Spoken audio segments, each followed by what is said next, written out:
2장 8절부터 15절 저랑 교독을 하겠습니다. 그러므로 각처에서 남자들이 분노와 다툼이 없이 거룩한 손을 들어 기도하기를 원하노라. 또 이와 같이 여자들도 단정하게 옷을 입으며 소박함과 정절로서 자기를 단정하고 따은 머리와 금이나 진주나 값진 옷으로 하지 말고 오직 선행으로 하기를 원하노라. 이것이 하나님을 경외한다는 자들에게 마땅한 것이니라. 여자는 일체에 순종함으로 조용히 배우라. 여자가 가르치는 것과 남자를 주관하는 것을 허락하지 아니하노니 오직 조용할지니라. 이는 아담이 먼저 지음을 받고 하와가 그 후며 아담이 속은 것이 아니고 여자가 속아 죄에 빠졌습니다. 같이 읽겠습니다. 그러나 여자들이 만일 정숙함으로써 믿음과 사랑과 거룩함에 거하면 그의 해삼함으로 구원을 얻으리라. 아멘. 우리 디모데전서 7번째 강의고요. 제목은 이렇게 잡았습니다. 하나님을 경외하는 교회. 하나님을 경외하는 교회. 오늘 본문을 살펴보기 전에 디모데전서에 관한 두 가지 사실을 다시 한번 상기를 해보죠. 첫 번째, 디모데전서는 성경에서 기록된 책들 중 가장 마지막에 해당하는 책이라고 했습니다. 디모데서 그리고 디도서 등등. 소위 말하는 목회서시는 66권의 성경 중에 가장 마지막에 기록된 책이에요.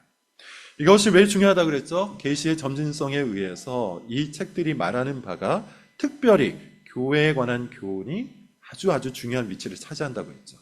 성경에는 교회에 관한 많은 교훈들이 있습니다. 그 모든 것들이 다 중요해요. 그렇지만 그 모든 것들을 종합하고 이해하고 해석하는 기준, 그것이 가장 마지막에 기록된 디모데서 그리고 디도서라는 것이죠. 그런 의미에서 우리는 이 책들을 중요하게, 특별히 교회에 관한 교훈을 받을 때 아주 중요하게 다루어야 돼요. 두 번째, 우리가 이 책에 대해서 이해하는 것은 이 책은 좋은 교회, 특별히 참된 교회를 이루기 위한 가이드라고 했어요. 그래서 목회서신, 교회서신이라고 했죠. 바울이 목회자, 그것도 초보여 젊은 목회자였던 디모데에게 준 교회 가이드. 너는 이 책을 따라서 교회를 이와 같이 세우라. 이런 교회 가이드였다고 했습니다. 에베소라는 세속 도시에 있었고요. 그 도시의 강력한 사상과 체계 속에서 진리를 사수하고 뿐만 아니라 그 진리를 전파하도록 일종의 지침서, 일종의 가이드를 제공했다는 것이죠. 그래서 잠시 문맥을 정리해보면 이렇습니다. 바울이 디모데에게 지금까지 두 가지를 말했어요. 첫 번째는 믿음의 선한 싸움을 싸우라. 진리의 선한 싸움을 싸우라. 진리를 지켜내라는 것이죠. 참된 교훈을 지켜내라는 겁니다. 두 번째는 뭐였죠? 기도하라는 것이었는데 누구를 위해서 기도하라 그래요? 위정자, 지도자를 위해서 기도하고 불신자를 위해서 기도하라는 겁니다. 기도의 목적이 뭡니까? 지켜내고 사수해낸 참된 교훈, 곧 진리를 전파하기 위해서. 그 진리를 전파하기 위해서 나라의 안정과 샬롬이 필요하니 지도자들을 위해서 기도하라. 그리고 이 진리를 들어야 되는 불신자들을 위해서 기도하라. 두 가지를 얘기했습니다. 교회가 가지고 있는 아주 중요한 사명. 두 가지, 진리를 지키고 그 진리를 전달하는 겁니다. 그리고 이 두 가지 사명을 감당하기 위해서 교회는 질서를 따라서 세워나가야 되는데 이제부터, 오늘 본문부터 그 이야기가 나오기 시작해요. 그래서 오늘 본문은 직분에 관한 교훈을 말하는데요. 말하기 바로 직전, 특별히 남자와 여자의 역할에 관한 이야기예요.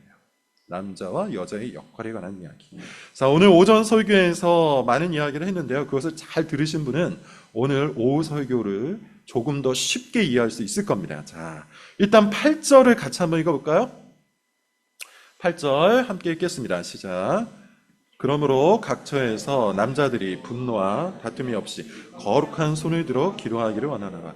자, 바울은 먼저 남자들에게 교훈을 주는데 남자들에게 주는 교훈이 좀 독특해요. 뭡니까? 뭘 하라고 합니까?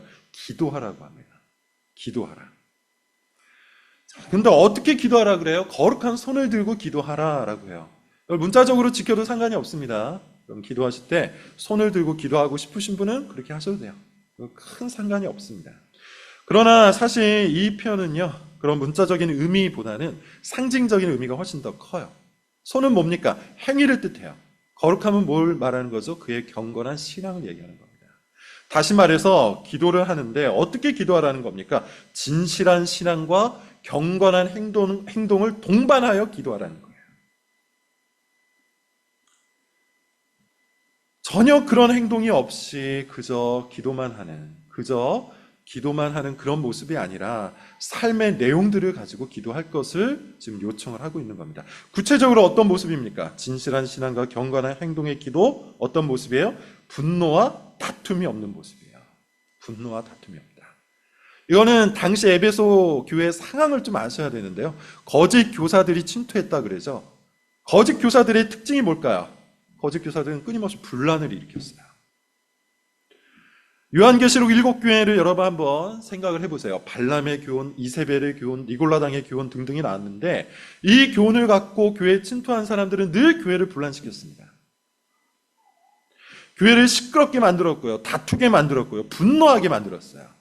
반면에 진리에 천착하는 사람들, 진리를 쫓는 사람들, 진리에 순종하기를 원하는 사람들은 질서를 따라요. 권위를 따라요. 그래서 그들의 사역은, 그들의 행동은, 그들의 가르침은 교회를 고요하게 만듭니다.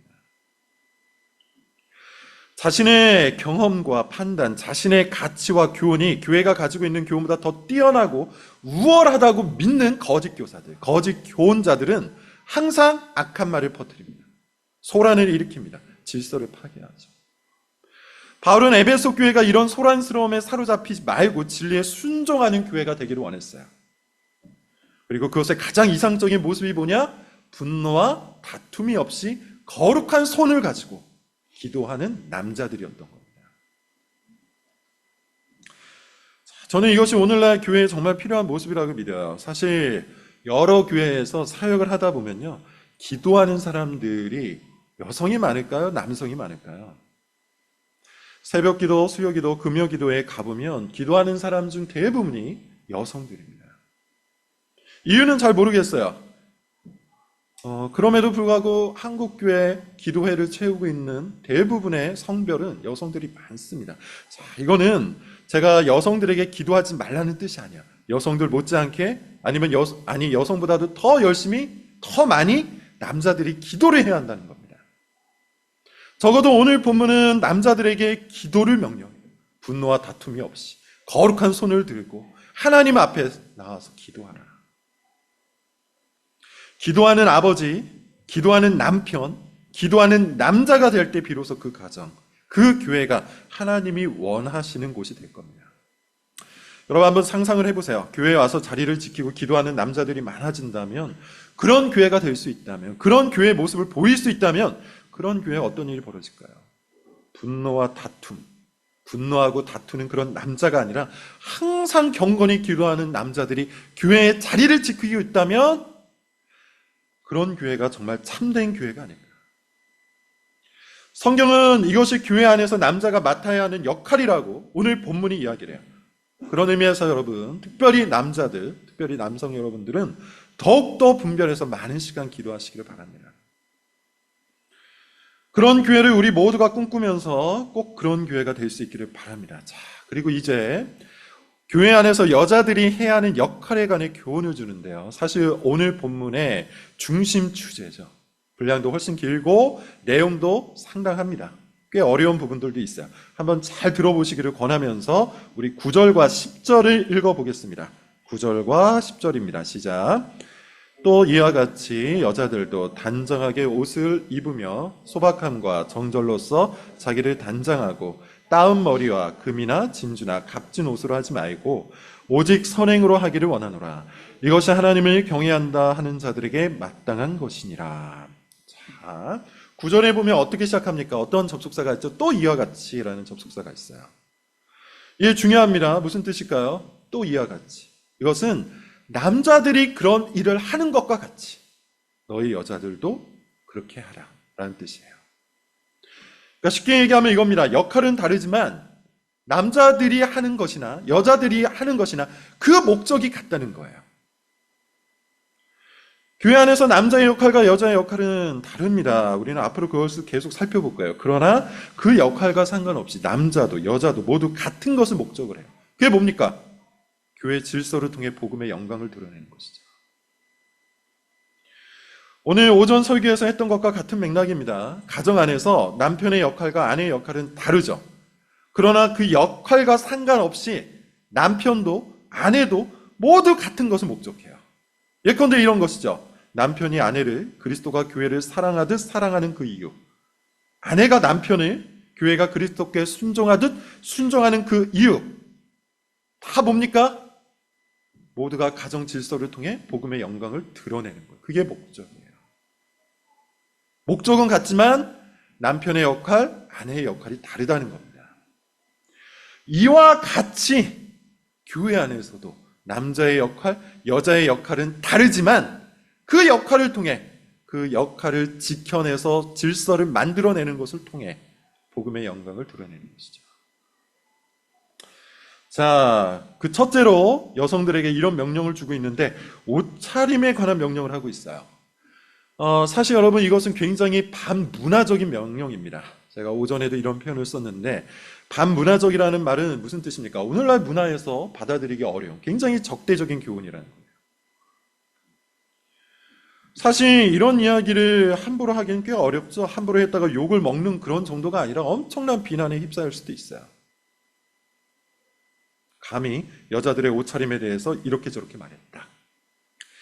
또 패션의 자유를 제한하는 상당히 고리타분한 말처럼 보일 수도 있습니다. 그러나 여러분 본문의 말씀은 다르게 해석될 여지가 없어요. 10절 뒷부분을 한번 보세요. 이것이 하나님을 경외한다 하는 자들에게 마땅하다, 합당하다, 당연하다. 무슨 말입니까? 하나님을 경외하는 여성이라면 시대적 문화나 개인의 취향이나 사회의 규범이 아니라 오직 하나님을 경외하는 그 여성이라면 마땅히 받아들여야 되는 명령이라는 겁니다. 어떤 옷차림을 명령하죠? 하나씩 보자면 단정하게 입으라. 소박함과 정절로서 자기를 단장하라. 그리고 나은 머리야 금이나 진주나 값진 옷을 하지 말아라. 이걸 한마디로 이야기하면 단정하게 입으라는 거예요. 단정하게 옷을 입으라. 단정하다라는 말은 본문의 표현으로 바꿔서 얘기하면 소박하고 정절하게 입으라는 거예요. 소박함과 정절이라는 말을 포함하는 건데 소박하다라는 말은 여러분 뭡니까? 소박하다는 말은 자기를 과시하거나 뽐내기 위해서 옷을 입지 말라는 겁니다. 자기를 드러내고 자신의 어떤 모습들을 자랑하기 위해서 옷을 입지 말고 소박하게 입으라는 거예요. 정절로서 입으라는 말은 무슨 뜻일까요? 성적인 것과 관련이 있죠. 자신의 성적인 매력을 드러내서 누군가를 유혹할 만한 그런 옷차림을 입지 말라는 겁니다. 그게 바로 따은 머리와 금이나 진주나 값진 옷을 얘기하는 거예요. 당시 이런 옷차림은 사치스럽거나 아니면 유혹적인 것이었고 바울은 여성들이 교회 안에서 이런 옷차림을 입는 것이 합당하지 않다고 얘기하는 겁니다. 자, ESV 성경 해설 주석이 이렇게 말합니다. 바울이 금하는 것은 따은 머리나 금, 진주, 값진 옷 자체가 아니라 그런 것들이 함축하는 과도함과 관능성이다. 그런 것들이 함축하는 과도함과 관능성이다.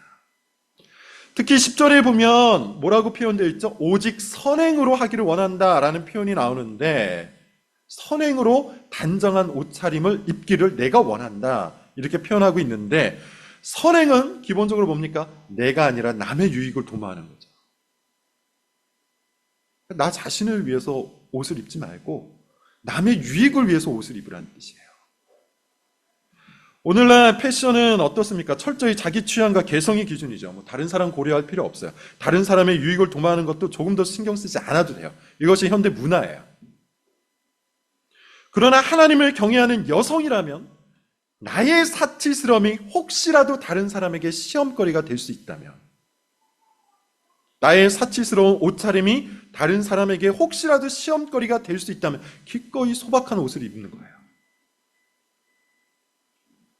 마찬가지입니다. 나의 취향을 반영한 옷차림이 누군가에게 유혹거리가 될 수 있다면 그럴 가능성이 조금이라도 있다면 기꺼이 정절로서 옷을 입으라는 겁니다. 아마도 많은 사람들이 이런 식의 생각을 할 겁니다. 내가 이런 옷을 입는 것이 뭐가 잘못됐냐? 나는 예쁘게 꾸밀 권리도 없냐? 난 그저 나대로, 내 취향대로 한 것뿐인데 시험을 받고 유혹을 받은 그들이 문제 아니냐? 왜 내가 책임을 져야 하냐? 그러나 바울은 지금 그런 차원으로 이 문제를 다루고 있지 않습니다. 누누이 말하지만 교회 질서와 관련된 교훈은 이게 나쁜 거냐, 이게 좋은 거냐, 이런 차원의 문제가 아니에요. 나쁜 것이기 때문에 하지 말라는 것이 아니라 더 좋은 것을 위해서, 더 덕스러운 것을 위해서 그만 못한 것들을 포기하는 거예요.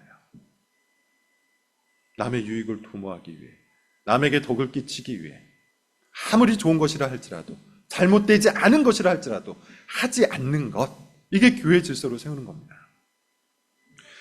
사실 우리 교회 여성들 중에는 이런 사람이 전혀 없죠. 그저 다시 한번 강조하는 것뿐입니다. 내 취향과 내 개성, 그리고 사회적 문화적 기준이 아니라 하나님을 높이는 마음으로 교회 질서를 위해, 다른 사람을 위해 기꺼이 더 좋은 것을 선택하는 지혜의 원리, 이 지혜의 원리를 여러분의 마음 깊숙이 새기시길 바랍니다. 자, 두 번째, 사실 이 두 번째 교훈이 아주 중요한데요, 가르침과 관련된 교훈입니다. 자, 11절, 12절을 읽어볼게요. 11절과 12절입니다. 시작. 여자는 일체 순종함으로 조용히 배우라.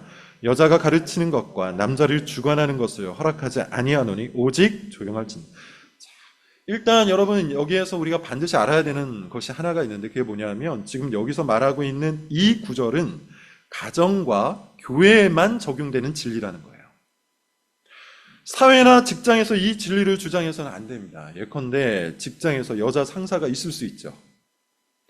그런데 어떤 남자가 여자는 가르치는 것과 남자를 주관하는 것이 허락되지 않는다, 이렇게 얘기하면서 직장에서 여자 상사를 인정하지 않으면 어떻게 될까요? 잘리는 겁니다. 또 법정에 들어가면요, 여자 판사가 있습니다. 그런데 어떤 남자가 감히 여자가 남자를 주관할 수 있겠는가 이러면서 나는 저 판사에게 판결을 받지 않겠다. 어떻게 되는 거죠? 감옥에 가는 겁니다. 여자 대통령도 마찬가지예요. 우리 몇 년 전에 여자 대통령이 다스리는 나라에서 살았어요. 여자 대통령이 최종적인 권위를 갖고 모든 국민들, 모든 시민들을 다스리는 그런 나라. 그런데 그때 기독교 남자들이 들고 일어나서 우리는 여자 대통령을 인정할 수 없다, 여자가 남자를 다스리는 것을 인정할 수 없기 때문이다, 이렇게 하지 않았잖아요. 여자 대통령은 얼마든지 또 나올 수 있고요. 그때 우리는 성경 진리를 따라 그 여자 지도자를 충실하게 따라야 돼요. 따라서 본문의 이 말씀 11절과 12절에 있는 이 말씀은 사회나 직장에서 지켜야 되는 말씀이 아니라 교회와 가정에서 지키는 말씀이에요. 교회는 하나님 나라입니다. 그리고 하나님 나라는 하나님이 세우신 질서에 철저히 순종하는 곳입니다. 하나님은 남자의 역할과 여자의 역할을 정하셔서 남자와 여자가 각각 그 역할에 순종할 것을 명령하셨어요. 사실 오늘날의 가치관에 따르면요, 이것은 굉장히 받아들이기 어려운 명령이죠. 역할을 구분한다는 것, 남녀의 역할을 구분한다는 것을 사회적으로 볼 때는 어떻습니까? 차별하는 것이잖아요. 차별하는 것처럼 느껴지잖아요. 그러나 성경은 남녀를 차별하지 않아요. 남자가 여자보다 우월하다거나 여자가 남자보다 열등하다, 이렇게 얘기하지 않아요. 남자와 여자는 모든 면에 있어서 동등합니다. 이 성경이 가르치는 거예요. 그 인격에 있어, 그 능력에 있어, 그 존재에 있어 남자와 여자는 모든 면에 있어 동등합니다. 그 동등함 안에서 역할이 구분되는 것은 그저 하나님이 세우신 질서일 뿐이에요. 많은 사람들이 지금 이 말을 어렵게 여기는데요, 사실 우리 몸으로 생각을 하면 조금 쉽습니다. 손과 발 둘 중에 무엇이 더 우월하고 무엇이 더 열등합니까? 우리 몸에 붙어있는 손과 발 둘 중에 어떤 것이 더 우월해요? 그리고 어떤 것이 더 열등합니까? 나눌 수가 없죠. 손과 발 두 가지 모두 다 중요해요. 두 가지 모두 다 가치가 있어요. 똑같은 가치가 있어요. 그렇지만 뭐가 다른 거예요? 역할이 달라요. 손은 손의 역할을 하는 것이고 발은 발의 역할을 하는 거예요. 손이 왜 내가 발의 역할을 할 수 없냐? 나는 발의 역할을 할 수 있다 하면서 손이 발처럼 군다면 어떻게 될까요? 몸의 질서가 깨지는 겁니다. 발이 나도 손처럼 할 수 있다 그러면서 발이 손처럼 군다면 어떻게 되는 거예요? 몸의 질서가 깨트려지는 거예요. 만약 손이 발처럼 그리고 발이 손처럼 군다면 그 몸은 얼마나 기괴한 모습일까요? 손은 손대로, 발은 발대로 그 역할을 제대로 감당할 때 몸의 질서가 유지되고 몸의 아름다움이 나타나는 겁니다. 자, 여러분, 이것은 성부 하나님과 성자 예수님과의 관계에서도 나타나요. 성부 하나님과 성자 하나님, 성부 하나님과 성자 예수님, 둘 중 누가 더 우월합니까? 성경에 의하면 성부와 성자 모두가 동등하세요. 그래서 삼위일체죠. 빌립보서 2장 6절에 의하면 이런 표현이 있는데요. 예수님은 근본 하나님의 본체시나 하나님과 동등됨을 취하지 아니하시고 죽기까지 복종하심으로 십자가의 지혜와 영광을 이루셨다. 성부 하나님은 성부 하나님의 역할을 하신 것이고 성자 예수님은 성자 예수님의 역할을 하신 겁니다. 그리고 그럴 때 하나님의 지혜와 영광이 이 땅 가운데서 빛난 거예요. 교회 안에서 남자와 여자도 마찬가지예요. 누가 더 우월한가, 누가 더 열등한가, 이런 차원으로 접근해서는 안 돼요. 성경은 남자와 여자가 동등하다고 얘기합니다.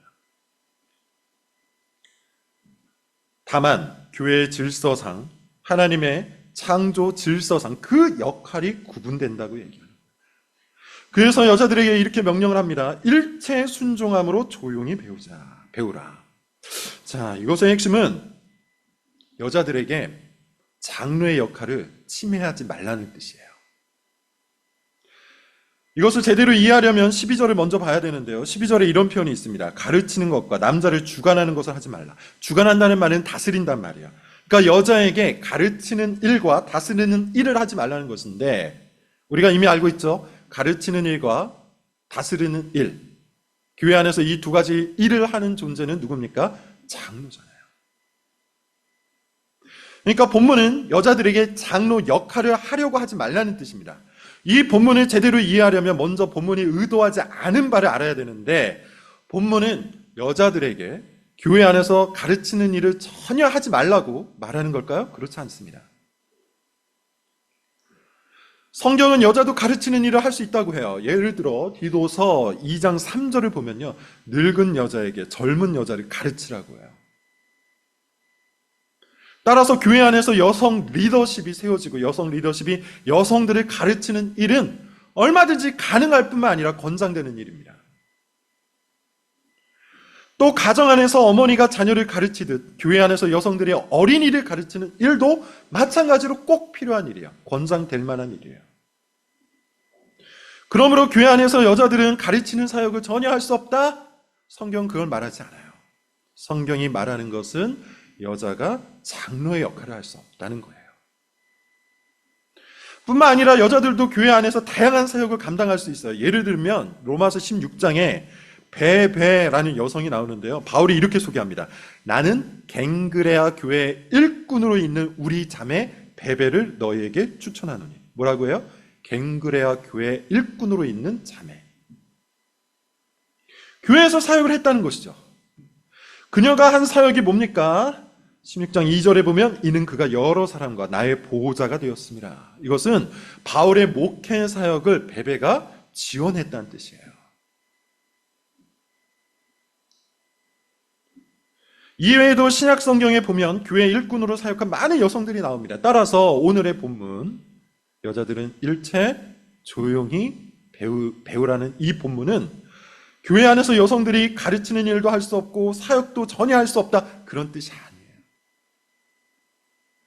본문이 의도하는 바는 아주 명확합니다. 장로의 역할을 할 수 없다는 거예요.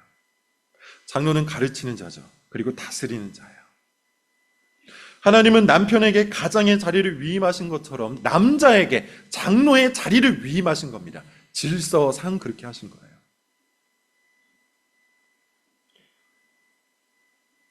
그런데 만약 여자가 장로의 역할을 맡을 수 있다면, 그래서 여자가 교회에서 가르치고 다스리는 장로가 된다면 가정에서는 어떻게 해야 할까요?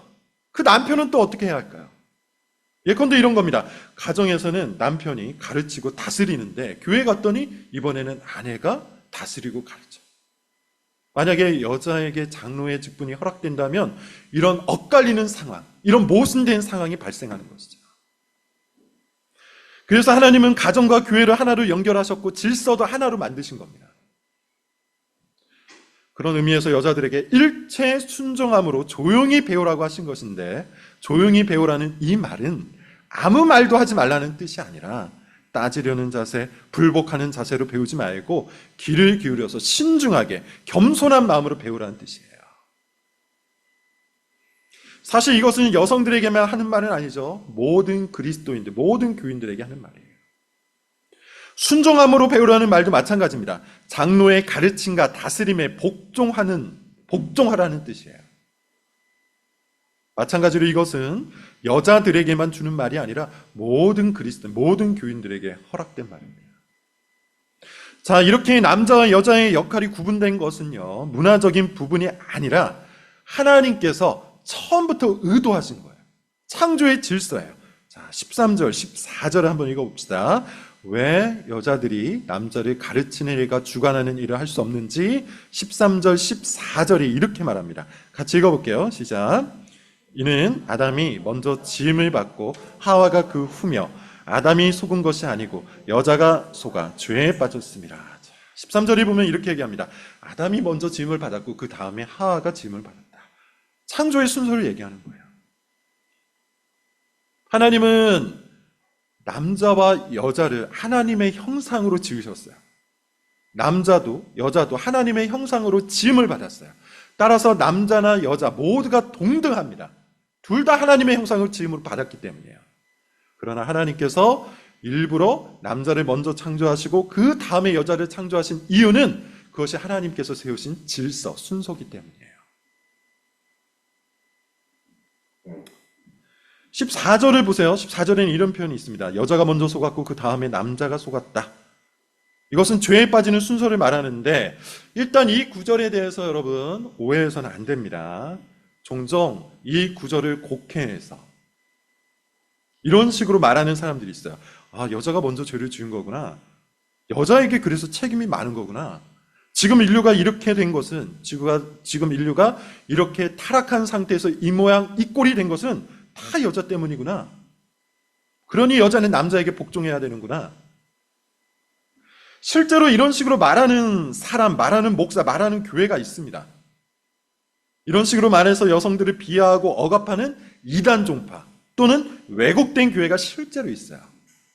근데 여러분, 이것은 그런 뜻이 아닙니다. 이것은 타락이 창조의 질서 그 반대로 진행되었다는 것을 표현하는 거예요. 창조는 어떻게 진행이 되었죠? 하나님께서 먼저 남자를 창조하시고 남자에게 말씀하시고 그 다음에 여자가 창조됐어요. 근데 타락의 순서는 어떠합니까? 사탄이 남자가 아닌 여자를 택해서 먼저 그에게 말을 했어요. 그를 유혹했어요. 그리고 남자가 죄에 빠집니다. 역순으로 진행이 된 거죠. 질서가 깨진 거예요. 순서가 바뀐 거예요. 사탄은 하나님의 모든 것을 싫어합니다. 사탄은 하나님의 모든 것을 반대합니다. 그렇게 하나님이 세우신 질서와 순서도 싫어요. 그래서 굳이 아담부터 유혹하지 않고 창조 질서의 역순으로 여자부터 유혹을 한 거예요. 그러므로 여러분, 본문의 말씀은요, 타락의 질서가 아니라 창조의 질서를 따르자는 것에 초점이 있는 것이지 여성들을 비하하는 말이 아닙니다. 그렇게 활용되어서는 안 돼요. 여자, 그 다음에 남자가 아니라 남자, 그 다음에 여자가 세워진 창조의 질서, 하나님이 세우신 그 질서를 따라 교회를 세우자. 바로 그 이야기를 하고 있는 것이죠. 그러면서 여자들에게 특별한 교훈 하나를 더 주는데 15절입니다. 15절 같이 읽어보겠습니다. 시작. 그러나 여자들이 만일 정숙함으로써 믿음과 사랑과 거룩함에 거하면 그의 해산함으로 구원을 얻으리라. 자, 이것도 꽤 어려운 해석인데 잘 들어보십시오. 그렇게 어렵진 않습니다. 정숙함으로써 믿음과 사랑과 거룩함에 거하라. 여자들에게 주는 거. 믿음과 사랑과 거룩함에 거하는 것은 남자나 여자나 모두에게 주어진 명령인데, 특별히 여자들에게는 정숙함이라는 단어가 앞에 붙어 있는 거죠. 정숙함으로써 믿음과 사랑과 거룩함에 거하라. 자, 여기까지는 이해할 수 있는데 그 다음 문장이 사실은 우리를 곤란하게 합니다. 그 다음 문장이 뭐예요? 그러면 그의 해산함으로 구원을 얻으리라. 이 두 가지가 어떻게 문맥적으로 연결되는 걸까요? 여러 가지 해석들이 있고 여러 가지 난제들이 있지만 사실 문맥만 따져서 보면 그렇게 어렵지 않아요. 여자의 출산, 여자가 출산하는 것은 여자가 지닌 역할 중에 가장 독특한 역할이죠. 남자는 절대 할 수 없는 역할이잖아요. 따라서 본문은 여자의 그 역할을 강조하는 것이지 출산을 강조하는 것이 아닙니다. 자, ESV 성경 해설의 도움을 한 번 더 받아보겠습니다. ESV 성경 해설이 이렇게 말합니다. 바울은 출산을 제휴법으로 알려진 비유적 표현으로 사용했을 가능성이 높다. 제휴법이란 부분이 전체를 나타내는 비유법이다. 출산은 더 큰 전체, 곧 가정을 돌보는 여자의 광범위한 역할의 일부다. 이는 여자가 구원받기 위해 아이가 있어야 한다는 주장이 아니다. 여자가 구원받기 위해 결혼해야 한다는 가르침도 아니다. 하나님께서 정하신 역할을 받아들이면서 정숙함으로써 믿음과 사랑과 거룩함이라는 그리스도인의 덕목을 계속 유지하는 여자는 마지막 날에 구원을 받을 것이다. 자, 다소 어려운 말인데 여러분 이런 겁니다. 모든 그리스도인은 그리스도인다운 삶, 복음에 합당한 삶을 요구받죠. 그 합당한 삶이 내가 정말 구원받았는지를 가늠하는 기준이 돼요. 성화가 없는 칭의, 행위가 없는 믿음, 그런 것은 없잖아요. 그리고 그 구원에 합당한 삶은요, 남자와 여자 모두에게 주어진 보편적인 명령이 있어요. 앞서 얘기했던 것처럼 믿음과 사랑과 거룩함, 남자나 여자 모두에게 주어진 명령이에요. 그리고 남자에게만 주어진 명령이 있고 또 여자에게만 주어진 명령이 따로 있는 겁니다. 오늘 본문에 의하면 여자에게 주어진 명령이 뭐예요? 하나님을 경외하는 참으로 구원을 받은 그리스도인 여성이라면 가정과 교회에서 여자의 역할, 주께서 맡겨주신 그 역할에 순종함으로, 하나님이 세우신 질서에 지속적으로 순종함으로 주님의 뜻을 이루는 것이죠. 그것이 여자들에게만 독특하게 주어진 명령인 겁니다. 말씀을 맺겠습니다. 하나님은 우리가 세상과 다른 방식으로 하나님 나라를 보여주고 그 나라의 영광을 드러내길 원하세요. 세상과 똑같은 가치관, 세상과 똑같은 가정관, 세상과 똑같은 세계관을 갖고 산다면 교회와 세상은 구분될 수가 없죠. 따라서 하나님께서는 세상과 다른 방식으로 하나님 나라를 보여주기를 원하십니다. 그리고 그것은 항상 하나님의 질서를 따르는 일로 나타나는 거예요. 창조의 질서, 복음의 질서를 따르는 것, 그것이 세상 속에 십자가의 지혜와 십자가의 영광을 나타내는 하나님의 수단, 하나님의 방법이에요. 이 방법은 많은 경우 우리의 생각과 다릅니다.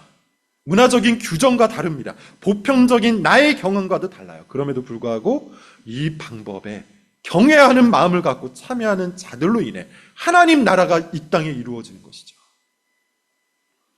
그러므로 남자는 남자의 역할로, 여자는 여자의 역할로 교회의 질서를 세울 때 그 교회를 통해 주님께서 하나님 나라를 이루시는 겁니다. 특히 여자 성도들의 순종이 매우 중요한 시대죠. 세상과는 다른 모습의 여성 제자들이 우리 교회 가운데 세워져서 주님의 나라와 그 영광을 드러낼 수 있기를 바랍니다. 기도하겠습니다.